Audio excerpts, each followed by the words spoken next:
Okay, so I went live on Facebook a little bit ago. Told you guys I'd be doing this. I actually had planned on doing it this morning, but had some stuff I had to do this morning. Um, I was waiting for my children's school system to decide what they're doing as far as schedules and busing and all of that fun stuff. Um, So I was kind of waiting on that, and then I had to go to town, pay some bills, things like that. So now that that's done, I can do my less important stuff. Um, on my live earlier, I was outside with my chickens. So as you guys know, my chickens are alive and well. They are laying. At least I know the 4 rock Plymouth Rock, I don't know, something rock, chickens are, laying. I don't know if my one big fat one is or not. The story behind her is that I originally had 9. I had gotten them at Tractor Supply, so they were a straight run. I didn't know if they were all male, all female, what. I had gotten them in May, and they were biddies. They were little. So they only had fuzz. They had no feathers or whatever. And I had them in my garage bathroom in a kiddie pool with a heat lamp and, a water feeder and a food feeder and wood shavings. So I was out there, cleaning it out and stuff. And my dog got in because the bathroom door did not shut all the way. It was like off balance on its hinges or something. So it never really shut all the way. You had to pull really hard, and even then it was still open like that much. So even if you hit it just a little bit, it would pop open. And she went in the garage one day while we had the big roll-up doors open and ran straight into the bathroom door because she knew those birds were in there. She could hear them. She wanted to know what they were. So she rammed the door open, and I was at the trash dump hauling off our trash with my son. And I ran to my neighbor's house to do something. I cannot remember what I went over there for, but I ran over to my neighbor's house real quick. And when I say neighbor, I mean a quarter of a mile from my house, or half mile from my house. And when I came back, my boyfriend was standing in the driveway and told me not to go any further with the truck. And I said, why? And he said, shut the truck off, get out, I'll show you. And I got out, and there was a dead chick laying in the middle of the driveway. She had killed 4. There were 5 survivors, and a couple of them you could tell were like traumatized or whatever. One of them was missing a little patch of fuzz, but other than that, it was fine. So those survived, and like a week or so later, my neighbor, the one that I had ran to her house, brought me the 4 rock chickens I have now. As they all started molting and growing, I had to move them because they were getting too big for the bathroom. And I made a little makeshift pen out back, and put dog houses, the plastic boxes that you can buy at Walmart or whatever. We had 2 of them because at one point we had 2 dogs, like I said before. And we no longer needed both houses because we started letting the dogs run free on a boundary collar. And whenever they, weren't out running around in the sun, they would just go lay on the porch, or they'd come in the house. So they didn't really need the dog boxes anymore. So those got used for chickens. And the chickens would stay in there and just, that's where they would sleep at night. And one night, the one dog that we still have, the Basset Hound had already passed. So we had the mutt that we still have now. And she was not on a boundary collar. She was on a collar that you have to use a remote for. And I had let her out, and we went looking for her because it was bedtime. We couldn't find her. And we were calling her and everything, and I was even zapping her with the collar, and you couldn't find her. So I went out back, and I found her sitting on top of the doghouse inside the chicken pen. And she had killed one of my chickens. It was actually another chicken that my girlfriend had brought me. It was a brown chicken. They call them Easter layers because they lay like blue and green eggs. And that's the one that she killed. I was like, oh my god, I can't do this. And so I was back down to the 5 white ones and the 4 black ones. And then, they got bigger, and, these birds got huge. If I ever upload a video, which I'm sure I will in the future, of the bird, you'll see that she's pretty big. She's huge. And they all got to be that size. It turned out to be 4 hens and a rooster. And we called him Large and in Charge because he was so big, and he would buck up at you. I went out there one day, and one of the girls was missing. I'm like, well, she's not laying in the yard dead. There's no feathers everywhere, so nothing's got her. Nothing's gotten into the pen, from what I can tell. And so I went looking, and she was dead inside the doghouse box. And I was like, well, something got my bird. And I was mad. I was pissed. So I had to go in there, I had to get the dog box out and, go tend to that. Then I moved them to the big chicken coop building that I have now, which is actually like a she shed, I guess. And I just put nesting boxes in there, and they just go in there and lay, and then they have a big chicken run that they run around in. And when I put them in there, they were in there for, I'd say, about a month, maybe 2 months. And one of my girls was missing. And I'm like, where the hell is my chicken? I was, mad. Well, I went in there to look around and, clean up shavings, change out food and water and stuff, and I found her dead in the coop. I'm like, what the crap? I know there's no poison in there.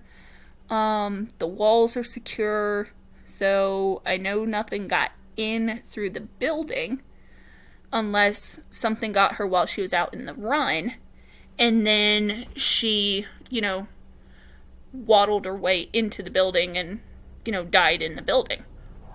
I was like, what the crap is getting my birds? And so that brought me down to the rooster and 2 girls. And then about a couple weeks later, my rooster was dead. And I was like, okay, I'm done. Somebody come get these birds. I can't do this anymore. Well, I found out that the breed that they are, supposedly according to Tractor Supply, they're called Buff Orpingtons. So they're a big friggin' bird. And not only do they have regular feathers, but they have fuzz under down or whatever it's called. And all chickens have that. But this breed has an extra layer between the top feathers and the down, the fuzzy part that you see on the outside. They have a third layer. And it's really dense. So, when they get wet, their feathers are extra heavy. So that's why they waddle, because they're heavy. and so it makes them more prone to the heat. And I learned that lesson. So then I was down to just my 2 white ones and my 4 black ones, and I no longer had a rooster. So I went and got a rooster from another one of my girlfriends. He is an amber star, so he's got like pretty colors and stuff. And he's adapted well to my girls. And then I'd say probably mid-October, I think, maybe, I don't know. I went outside because my kids come running in, hollering, "Mom, Mom," something, Bella ate a chicken, saying that the dog had gotten one of the chickens, and I'm like, there's no way. 1, she can't get in there. 2, if she could get in there, that chicken's gonna kick her butt. So, it couldn't have been the dog. Plus, her boundary collar was on her, and I have the parameters set to where she can't get that far. She can get farther out front of the house, but she can't get that far back. So, I was trying to figure out what could have gotten the bird. And I went out there and I looked, and she was intact. Her body was there. Her head was there. Her legs were there. Her wings were there. But her abdomen, not her chest, but her stomach, was ripped open like something, not top to bottom, but side to side. Something had just like grabbed it and just ripped it open, and like all her innards were out. Like her intestines and her liver and stuff were just out there laying on the ground. And I'm like, well, everything's intact. So from what I've learned, it couldn't have been a raccoon. Unless it was a small raccoon, because usually coons take the head and leave the body. And everything was still there. Like, her head was there, her body was there, things like that. I was also told that it couldn't have been an owl, because owls usually take, like, as much of the bird as possible, I guess? Or, I don't know. So, it could have been that whatever critter it was couldn't carry her because of how big she was. And so, they just shredded her to get whatever meat they needed or wanted and left her because they couldn't carry her because she was so big. So, now I just have the 1 white chicken. I have my big mama. And I think that in the process of everything that happened when she was a chick, when she was a bitty, when the dog killed the other ones, I think she might have been one of the ones that got hurt. There's not really any way to, like, I didn't have bands on them or anything to really track them to know which one was which. So I honestly don't know if she was one of the ones that got hurt. I know that her underbelly, like, there's spikes poking out where feathers have tried to grow and molt out, but there's no full-length feathers, so you can, like, see her underbelly, like, it's, like, exposed skin. It's, like, red and pink and stuff, and then there's, like, little white spikes poking out. And from what I understand, that's not normal. So I think she's probably injured or something to where she can't lay. And if she can lay, I don't know if she ever will, just because of her size and everything. But because she's not even a year old, I'm still keeping her. She's good for, sitting out there and messing around with her.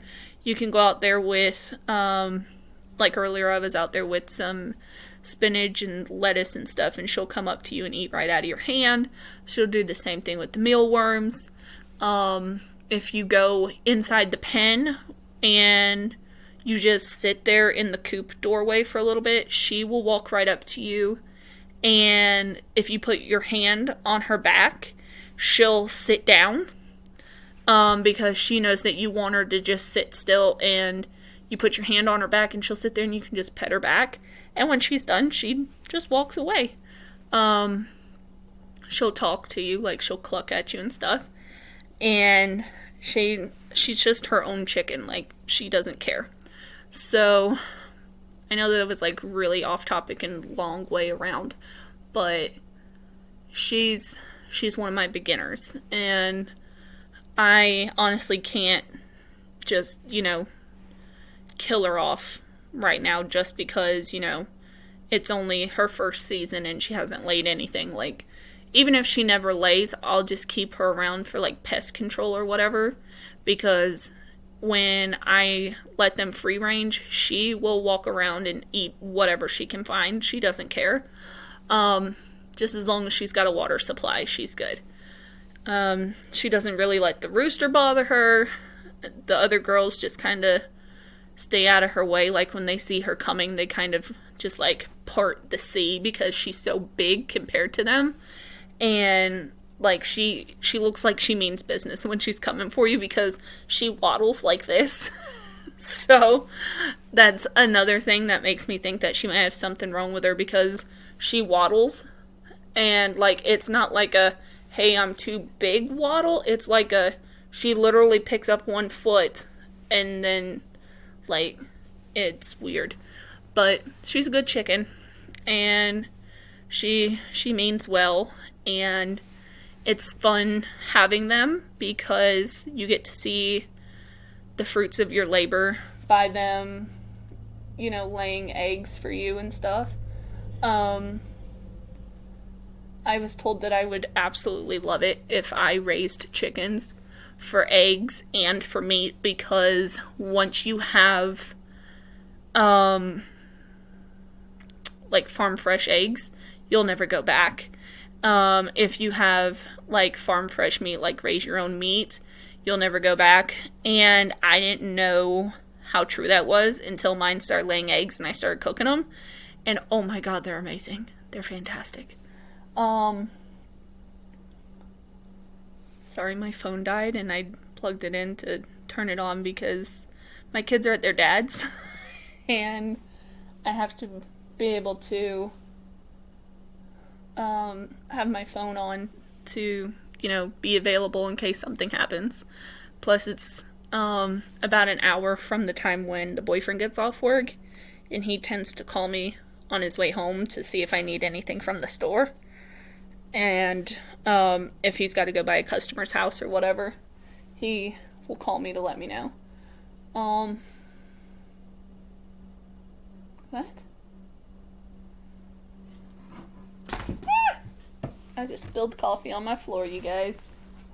Oh, okay. It's okay. I saved it.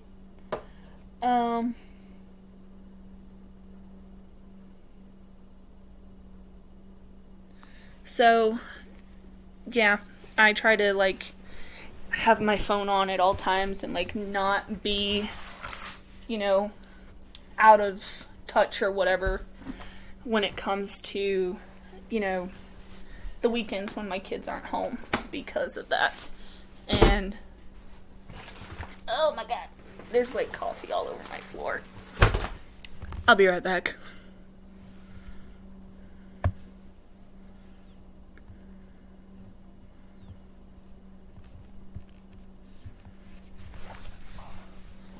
That was close. That almost got all over my school computer that I use for my schoolwork and stuff. It was very close. I don't even know what I was talking about. I know I was talking about the chickens. But, and my phone, of course. Let's see. There's something else I was going to tell you guys today.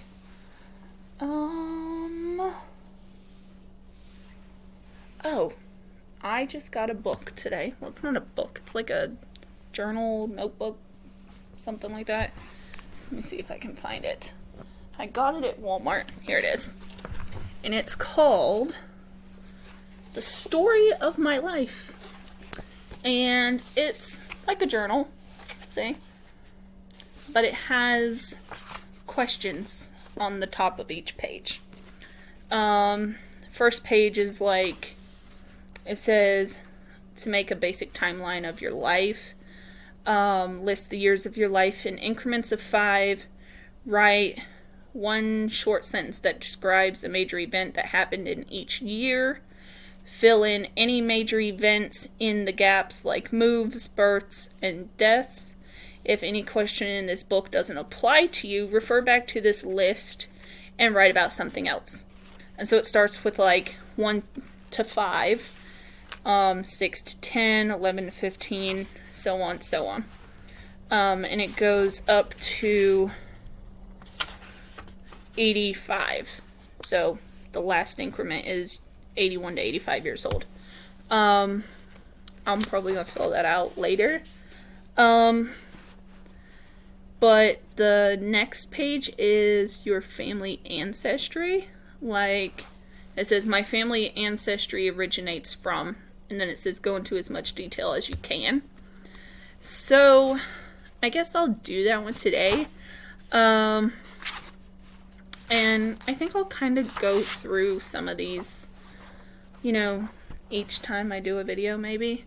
So, for my ancestry, my heritage background is pretty much a melting pot. Let me get it right. My father's family, the last name is Shoemaker.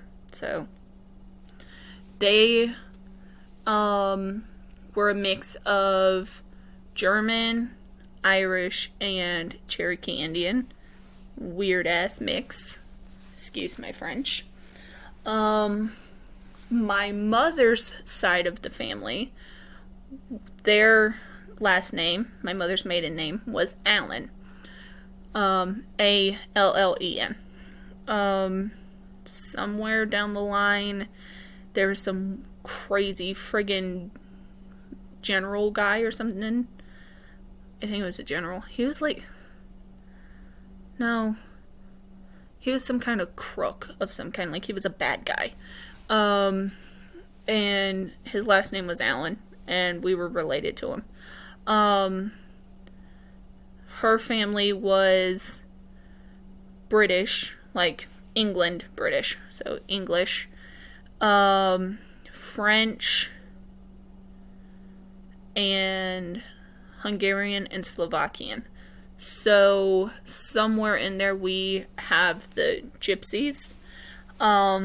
My grandmother, my mother's mother, so maternal grandmother, was somehow way down the bloodline related to the Michelin tire people. Their last name was Michelin. My grandmother's maiden name was Heisler, but her grandmother was Michelin, so somewhere in there we're related. But it's so far down the bloodline that I have no claim. My father's people, all I know about is German, Irish, and Cherokee Indian. My father was born and raised in Missouri.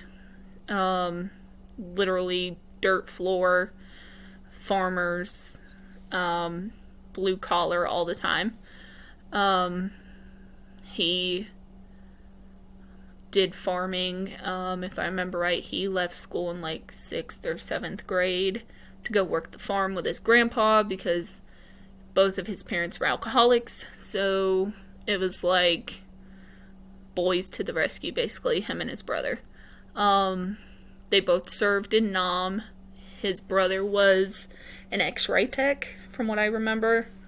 And my father was a Green Beret, as I mentioned in my previous video.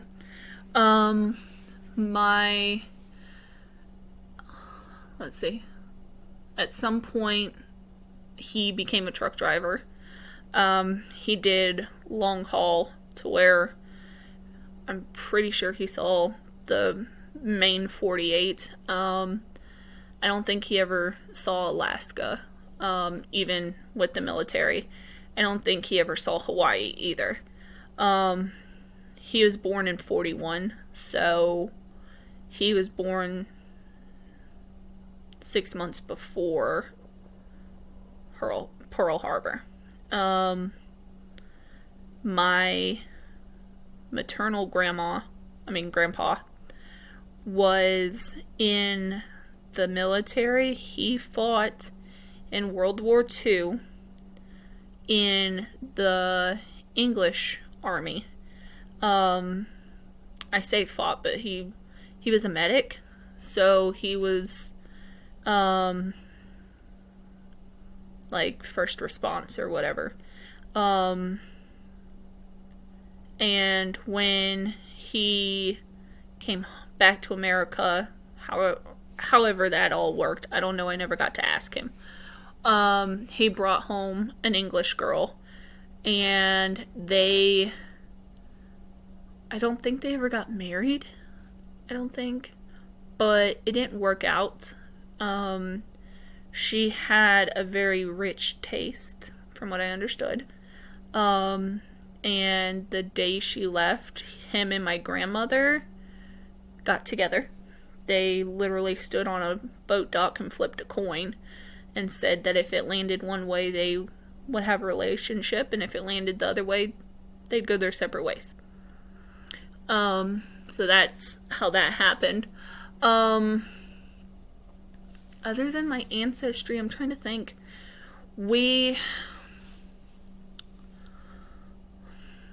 If I ever show you a picture of my father, you'll definitely see the German in him, the face and everything. He had the pretty blue eyes that are often associated with Germans.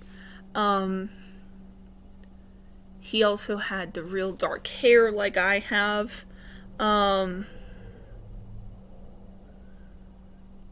trying to remember if it was his brother, someone else on his side had the high cheekbones like I have.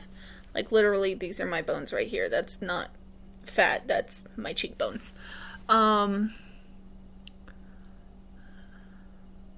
My mother's side of the family, mostly her mother's side, we all look like this. We all have this face. We all have big shoulders. Everybody's got a double chin. Like, unless you're some kind of gym freak and you starve yourself, you look like this. But when I was younger, I had the square face like my father had, and I have the glass chin like he had. So I did inherit that from him.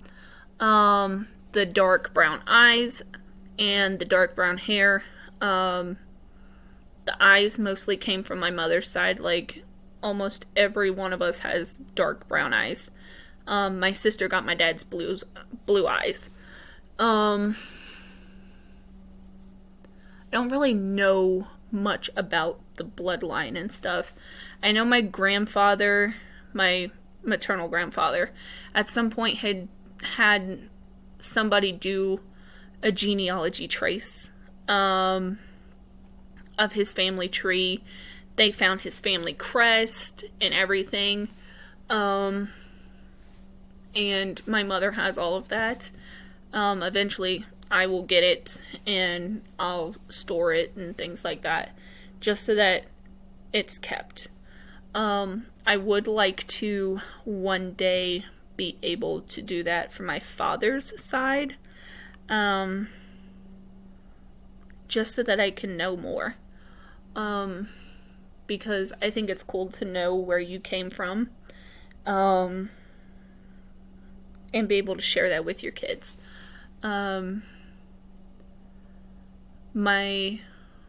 remember my mom's dad cracking jokes about how me and my little sister wouldn't wear shoes. We grew up in Florida, and our yard was grass and literally sand. Like, it wasn't dirt, it was sand. Almost beach sand, kind of sand.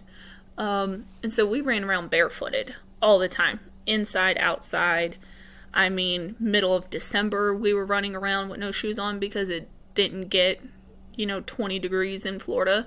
I think the coldest it ever got when I was a kid was like 50, and we still had flip-flops on. And so my grandpa would crack jokes saying that it was the Indian in us. The fact that I would eat certain foods that other people in the family wouldn't eat would be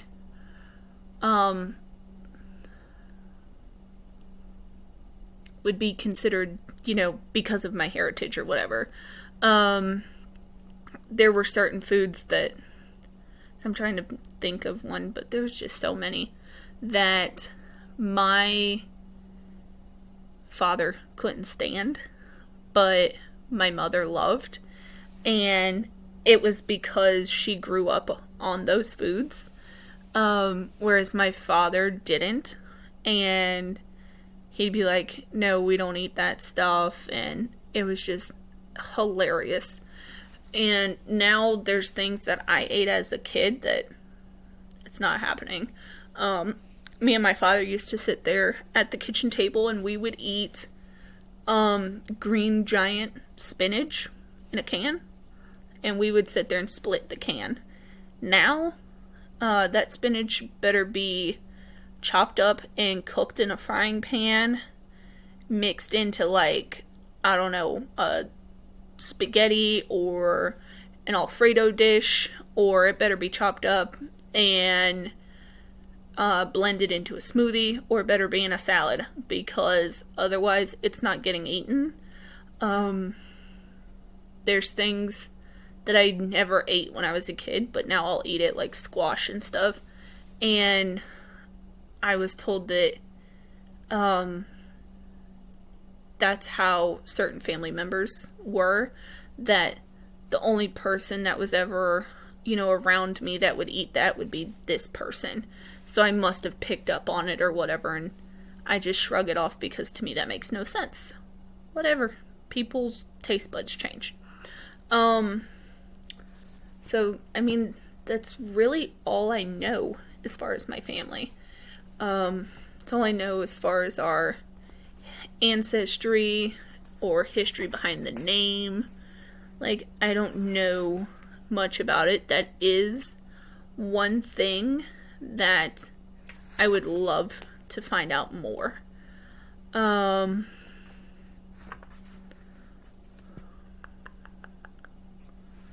to see if there's something else I could talk about. Trying to see. Well, let's see. My mother, as I said before, was born and raised in Jersey. She was born in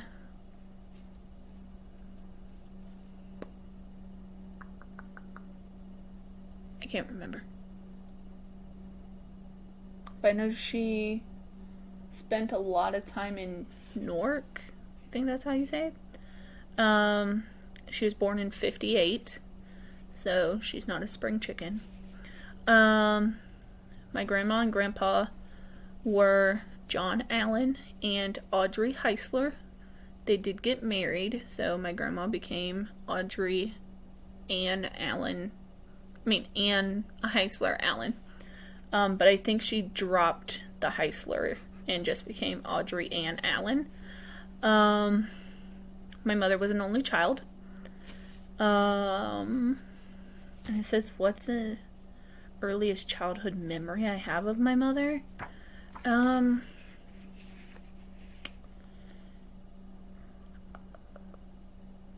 Maybe... Oh no, there's so many. There's so many.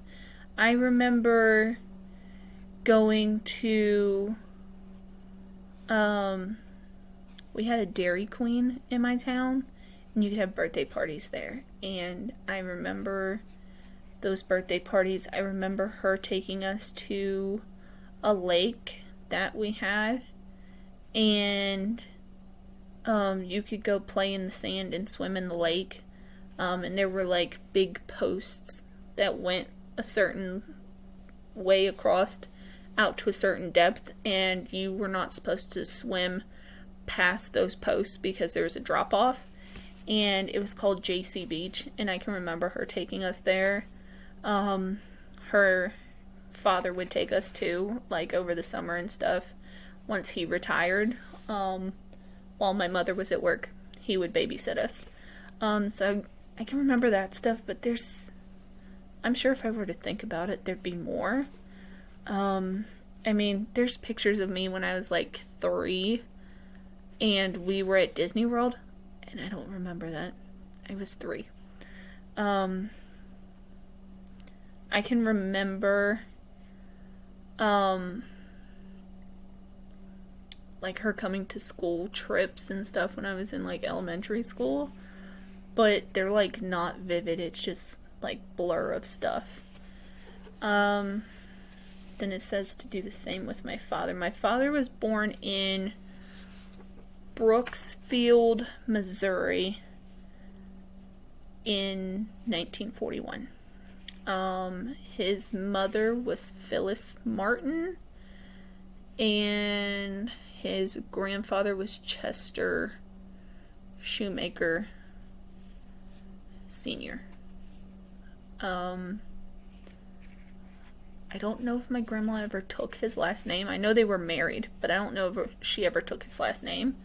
As far as children, I know my father was older than his brother Chester Jr. And at some point, I think there was another boy, but I think he was stillborn, but I don't even know if that's true or not. As far as earliest childhood memories with my father,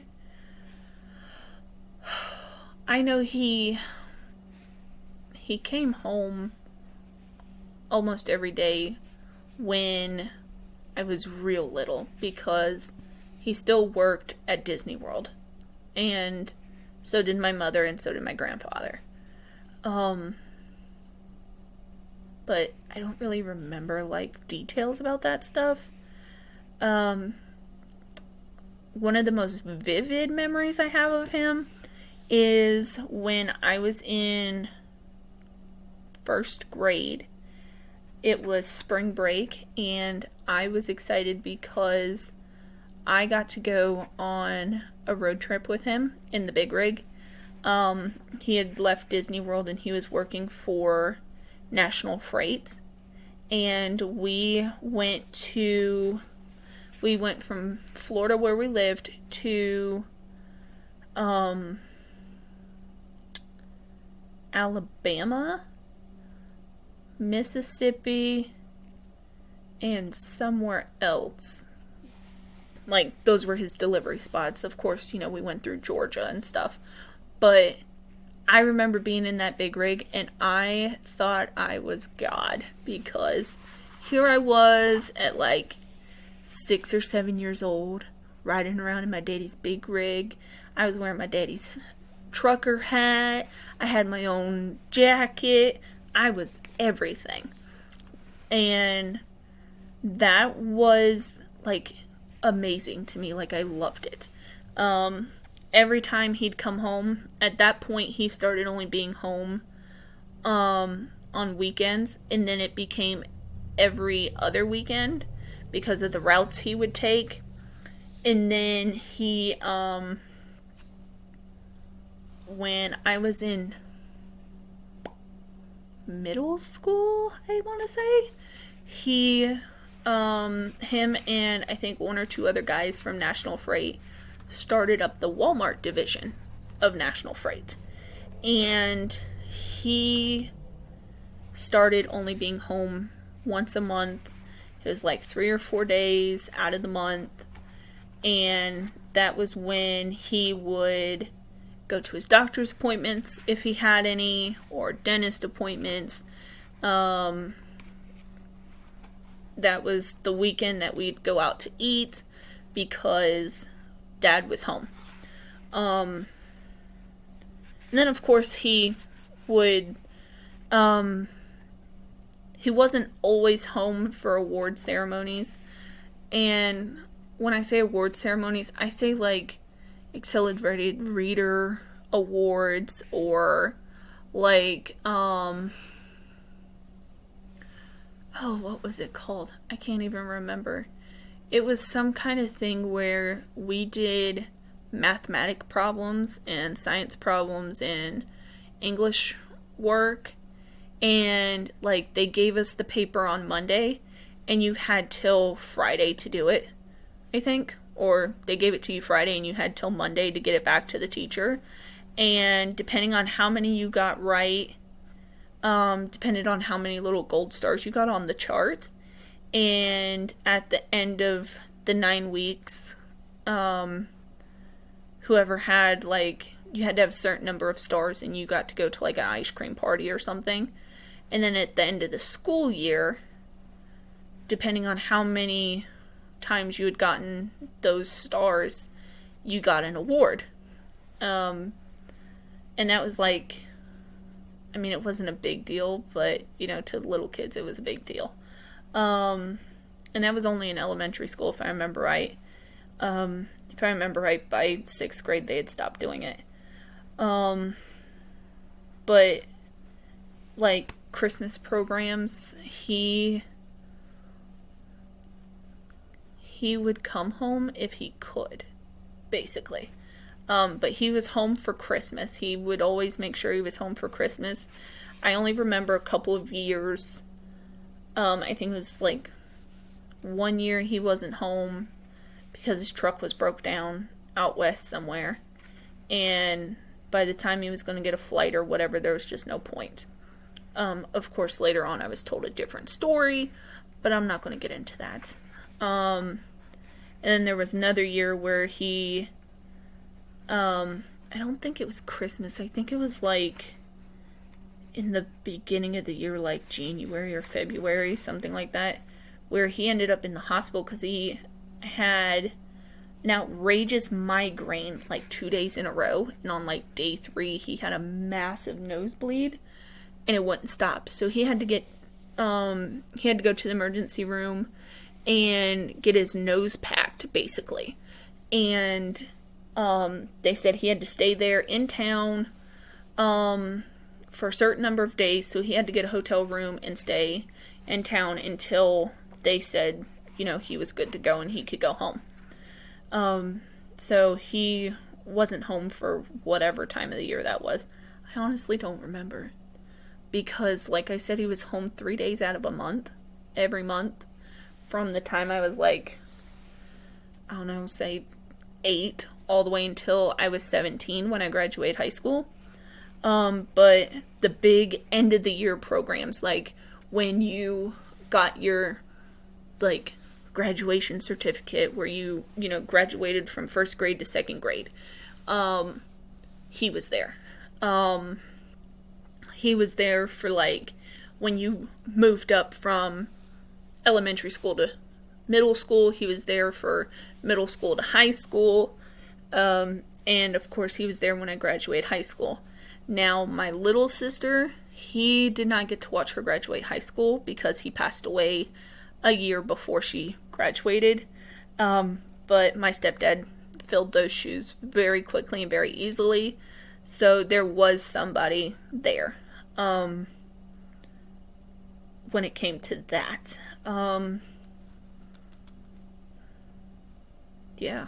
My mother, on the other hand, was at everything. She didn't care if she was going to be late for work, had to miss work, had to leave work early. She was at everything. She came to even the tiniest of little things, like the math program thing I was talking about. She came to all of them. She volunteered at every book fair. She volunteered on every single field trip. I mean, she was that mom. And I've kind of followed in those steps, only in the last year or two, just because of the fact that I had a little bit more lenient schedule. This school year, I have not, because one, the kids have been online. So there hasn't really been anything for me to volunteer in.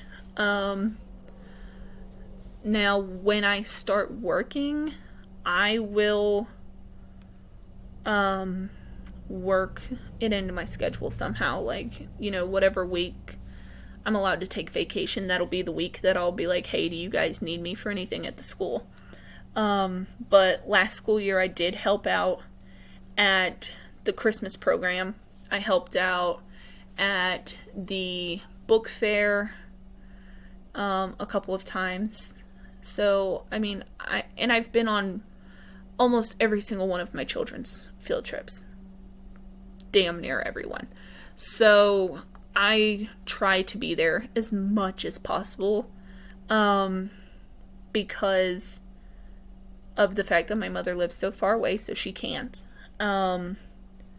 She has come up a couple times when I've had final exams or midterms, and there was a trip that I really wanted to be on, and she took my place and took pictures and stuff so that it was like they had a piece of me there. I'm trying to think. I've been to almost all of it. I go to all the programs as long as my schedule has allowed it. Even the tiny ones, but mostly the big ones. My son even had swim lessons at the YMCA, and it was right next door to my community college I was going to, and I didn't have classes that day. I just had my work study position, and I called my boss and said, hey, can we work these hours instead of these hours? Because you basically made your own schedule for that, since it was basically your schooling was priority number one, and then work study came second. And so I called my boss and I was like, hey, my son's next door at the YMCA. I'm going to go over there and, surprise him and sit there and watch him swim a little bit, and then I'll be over. And she had no problem with it. So even that I tried to be there for. And I just think that comes with being a parent, even though I know a lot of people that they don't even care. So yeah. That was kind of off topic, but yeah. Let's see. This says, how and where did your grandparents meet? I think we'll save that for next week, because we're coming up on 50 minutes. And what events happened in history the year you were born? I don't know, but I can find out. I can Google. And I think those are things I'll do on my Saturday video. And just go from there, I guess. I know it was long. I know I rambled a lot, but I'm new, so you guys are just gonna have to deal with me. And I'll see you guys Saturday. Like and comment. Subscribe if you feel like it. If you're on my Facebook list, watch for this to be shared so that you guys can watch it. I'm still deciding whether or not I'm going to make a whole nother Facebook or Instagram just for this. I haven't decided yet. Trying to kind of feel it out, see how many people, come on here and follow me and stuff. So it might be like a couple months before I do it. And when I do launch that, I will let you know so that you guys know. Other than that, that's all I got. You guys be good. Enjoy your week. And I will see you Saturday.